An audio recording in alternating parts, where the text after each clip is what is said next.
بسم الله الرحمن الرحيم. அரஃபா நாளில் வாழ்க்கையை மாற்றிய ஒரு பாடம் கண்டிப்பாக படிக்கவும். ஒரு சகோதரர் பகிர்ந்த மனதை உருக்கும் உண்மை அனுபவம். சரியாக ஒரு வருடத்திற்கு முன் எனது சூப்பர் மார்க்கெட்டில் மின்கசிவு ஏற்பட்டு தீப்பற்றி கடையிலிருந்த பொருட்களில் 4 பங்கு எரிந்து நாசமாகிவிட்டது. இந்த சம்பவம் அரஃபா நாளுக்கு 2 நாட்களுக்கு முன்பாக நடந்தது. என்னுடைய நிலையை நீங்கள் நினைத்துப் பாருங்கள். ஈதுல் அத்ஹா வர இருக்கிறது. ஆனால் என் வியாபாரம், பொருட்கள், கடை அனைத்தும் அழிந்து போயிருந்தது. சந்தோஷமில்லை, கொண்டாட்டமில்லை, பரிசுகளில்லை. கவலை, துக்கம், கடன் மட்டுமே இருந்தது. அந்த நேரத்தில் எனக்கு திருமணமாகி 2 மாதங்களே ஆனது. எரிந்த பொருட்களின் மதிப்பு சுமார் $15,000. நான் என்ன செய்வது என்று குழம்பினேன். எப்படி இதை சரி செய்வது? மனைவியின் நகையை விற்க சொல்லவா? யாரிடமாவது கடன் வாங்கவா? இறுதியில் நண்பர்களிடம் உதவி கேட்க முடிவு செய்தேன். ஆனால் ஒவ்வொருவரும், ஈத் வருது சகோதரா, இப்போ உதவ முடியாது என்றார்கள். 2 நாட்கள் நான் மன அழுத்தத்திலும் கவலையிலும் இருந்தேன். முடிவில் நண்பர்கள் மற்றும் தெரிந்தவர்களிடமிருந்து வெறும் $800 மட்டுமே கிடைத்தது. அன்று இரவு வீட்டிற்கு திரும்பும்போது அண்டை வீட்டுக்காரர், ஈத் முபாரக் நண்பா, நாளை நோன்பு வைக்க மறந்துடாதே என்றார். நான் மனதில், இந்த நிலையில நான் நோன்பா என்று நினைத்தேன். என் மனைவி என்னை உற்சாகப்படுத்த வெளியே நடக்க அழைத்தாள். ஆனால் என் மனம் முழுவதும் கவலையிலேயே இருந்தது. வீட்டிற்கு வந்தபின் அவள், சஹர் சாப்பாடு தயார் பண்ணலாம், விடியல் நேரம் நெருங்குது என்றாள். நான் கோபமாக, நாளை அரஃபா நாள் என்று கூட மறந்துட்டேன், நம்ம நிலைமை தெரியாதா என்றேன். அவள் அமைதியாக, இது அல்லாவின் தீர்ப்பு, அவர் நம்மை கைவிட மாட்டார், ஆனால் நாம் நோன்பு வைக்க வேண்டும் என்றாள். அவள் வற்புறுத்தியதால் நோன்பு வைக்க நீயத் செய்தோம். மாலை நேரத்தில் அவள், உங்கள் இறைவனிடம் துவா செய்யுங்கள் என்றாள். நான் எதற்காக துவா செய்ய என்றேன். அவள், உங்களுக்கு என்ன வேண்டுமென்றாலும் கேளுங்கள் என்றாள். நான் $15,000 வானத்திலிருந்து விழணும்னு கேட்கவா என்றேன். அவள், வானத்தை படைத்தவன் எல்லாவற்றையும் செய்ய வல்லவர் என்றாள். அவள் தொழுகையிலும் துவாவிலும் மூழ்கினாள். நானும் துவா செய்தேன். என் மனதில் இருந்தது அந்த $15,000 மட்டும்.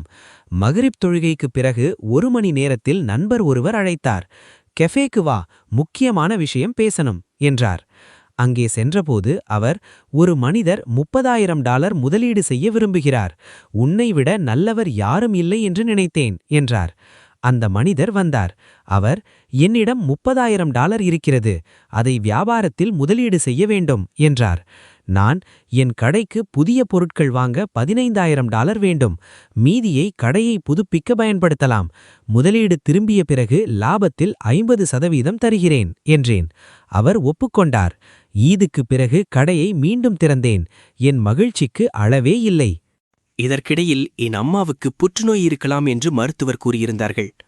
பரிசோதனை முடிவுகள் அரஃபா நாளில்தான் வந்தது. அல்லாஹ்வின் அருளால் முடிவு நெகட்டிவ், அவருக்கு எந்த நோயும் இல்லை. என் அம்மா முழு நாளும் அல்லாவுக்கு நன்றி கூறி அழுதார். கடை மீண்டும் திறந்தது. அம்மா நலம் பெற்றார். அதற்கும் மேலாக என் மனைவி கர்ப்பமாக இருப்பதாக சொன்னாள். அவள் மகிழ்ச்சியுடன் என்னிடம் கேட்டாள், இப்போது அரஃபா நாளின் நோன்பும் துவாவின் சக்தியும் புரிகிறதா? அப்போது நான் உணர்ந்தேன், சில நாட்களுக்கு முழு உலகமே சிதறிப்போனது போலிருந்தது. ஆனால் ஒரு உண்மையான துவா அனைத்தையும் மாற்றிவிட்டது. அந்த நாள் அல்லாவின் முன் தாழ்மையாக இருப்பதின் அர்த்தத்தை கற்றுக்கொண்டேன். ஈதுக்கு பிறகு வியாபாரம் நன்றாக நடந்தது. நான் அந்த $30,000 திருப்பிக் கொடுக்க சென்றேன். ஆனால் அப்போது ஒரு அதிர்ச்சி காத்திருந்தது. அவர் சொன்னார், உண்மையில் அந்த பணம் என்னுடையதல்ல, புற்றுநோயிலிருந்து குணமான ஒருவரின் மனைவியின் சார்பாக யாரோ தானமாக கொடுத்த பணம். அவர்கள் உங்களுக்கு மறைமுகமாக உதவ விரும்பினார்கள். இந்த பணம் இனிமேல் உங்களுடையது. அதை கேட்டவுடன் நான் வீட்டிற்கு சென்று கதவை பூட்டி குழந்தையைப் போல அழுதேன். அல்லாவின் கருணையையும் அருளையும் நினைத்து மனம் உருகிவிட்டது. இன்றும் இந்த சம்பவத்தை நினைத்தால் என் கண்களில் கண்ணீர் கடுகிறது. அல்லாவின் அருள் எப்போதும் அருகிலிருந்தும் நான் அவரிடமிருந்து எவ்வளவு தூரம் சென்றிருந்தேன் என்று வருந்துகிறேன். இந்த அனுபவம் அரஃபா நாளில் மகத்துவத்தையும், நோன்பின் அருமையையும், துவாவின் சக்தியையும், அல்லாவின் மீது நம்பிக்கை வைப்பதின் உண்மையையும் எனக்கு கற்றுத்தந்தது. பாடம்: சில நேரங்களில் அல்லாஹ் கொடுக்காமல் இருப்பதிலேயே நன்மை இருக்கும். சில நேரங்களில் கொடுப்பதிலேயே சோதனை இருக்கும். அதுவே அவரின் ஞானம். இந்த புனிதமான துல்ஹிஜ்ஜா முதல் 10 நாட்களில் நாம் அதிகமாக துவா செய்யவும், உலகம் முழுவதும் துன்புறும் நம் சகோதர சகோதரிகளை நினைக்கவும் வேண்டும். அல்லாவின் தூதர் ஸல்லல்லாஹு அலைஹி வஸல்லம் அவர்கள் கூறினார்கள், யார் ஒருவரை நன்மைக்கு வழிநடத்துகிறாரோ அவர் அதை செய்தவரின் நன்மையைப் போன்ற நன்மையை பெறுவார். முஸ்லிம். எனவே இந்த கதையை பகிர தயங்காதீர்கள். ஒருவேளை நம்முடைய மரணத்திற்குப் பிறகும் நாம் பகிர்ந்த நன்மை நமக்கு சதக்கா ஜாரியாக இருந்து கொண்டிருக்கலாம்.